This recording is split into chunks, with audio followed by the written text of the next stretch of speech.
আসসালামু আলাইকুম রহমতুল্লাহ। সম্মানিত দর্শক শ্রোতা ভাই এবং বোনেরা, আন্তর্জাতিক অপরাধ ট্রাইব্যুনালে গতকালকে শেখ হাসিনা, প্রাক্তন প্রধানমন্ত্রী বাংলাদেশ সরকার এবং সাবেক স্বরাষ্ট্রমন্ত্রী আসাদুজ্জামান কামাল সাহেবের মৃত্যুদণ্ডের আদেশ দেওয়া হয়েছে। এখন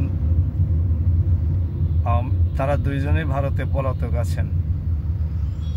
এখন আরও যে কয়েক শত আওয়ামী নেতা ভারতে পলাতক আছেন, তাদের বিরুদ্ধেও তো অনেক মামলা আছে।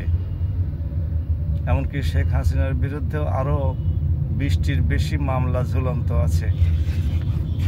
এগুলোর কার্যক্রম এখন চলবে এবং যাদের আগামীকালকের রায়ে যাদের নাম উঠে এসেছে, তারাও অনেকেই ভারতে আছেন, অনেকে অন্য দেশে চলে গেছেন।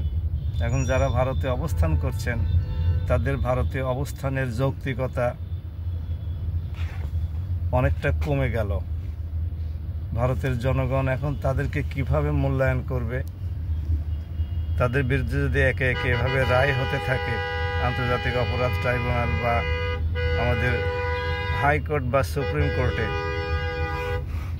তাহলে ভারতীয়রা কি এই সমস্ত অপরাধীদেরকে তাদের দেশে রাখবে?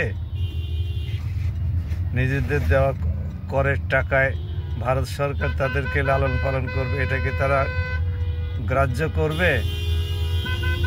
যদি না করে, তাহলে হয় তাদেরকে বাংলাদেশে ফিরে আসতে হবে অথবা পৃথিবীর অন্যান্য দেশে চলে যেতে হবে।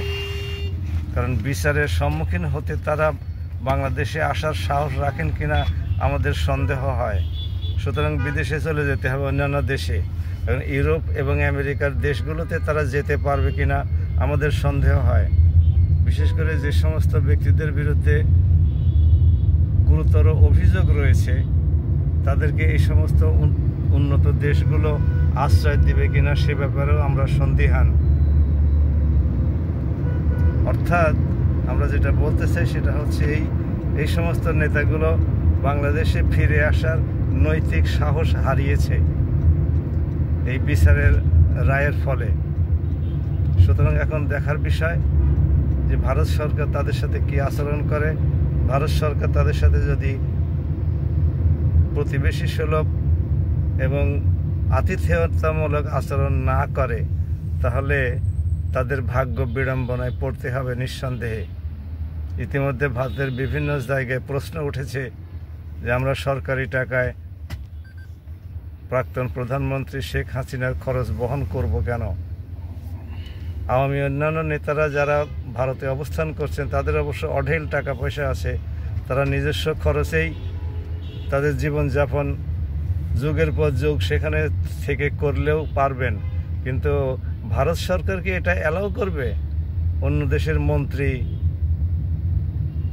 রাজনৈতিক নেতৃবৃন্দ তারা ভারতে থাকবে, মিটিং করবে, নানান রকমের সভা সমাবেশ করবে। এটা কি ভারত সরকার ভালোভাবে নেবে? ভারতের জনগণকে ভালোভাবে নেবে এটা? বিশেষ করে পশ্চিম বাংলার জনগণ, তাদের সাথে তো আমাদের ভাষাগত মিল রয়েছে, সংস্কৃতির অনেক মিল আছে। এই বিষয়টি অবশ্যই আওয়ামী নেতাদের ভাবার বিষয়। আমরা আশা করি যে আওয়ামী নেতারা দেশে ফিরে আসুন, তাদের ব্যবসা বাণিজ্য, অফিস আদালত, সহায় সম্পদ এগুলোর তত্ত্বাবধানের দায়িত্ব গ্রহণ করুন। তাদের অনেকের কিছু শিল্প কলকারখানা আছে, ব্যবসা প্রতিষ্ঠান আছে, তারা না থাকার কারণে ওই সমস্ত প্রতিষ্ঠানগুলো ভালোভাবে চলছে না।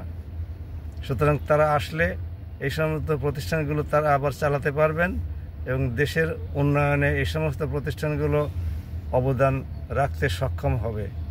সুতরাং দেখা যাক আগামীতে কি হয়, তারা কি করেন, ভারত সরকারের আচরণ কেমন হয়, তারা ভারতেই স্বাচ্ছন্দ্য বোধ করেন নাকি বাংলাদেশে ফিরে এসে বিচারের মুখোমুখি হয়ে নিজেদেরকে নির্দোষ প্রমাণিত করার চেষ্টা করেন। আমরা এই অপেক্ষায় রইলাম। আমরা আসুন বাংলাদেশের জন্য কল্যাণকর যেটা হয় সেটাই তারা যেন করেন, সেই প্রত্যাশা নিয়ে শেষ করি। ভালো থাকুন সবাই। আসসালামু আলাইকুম।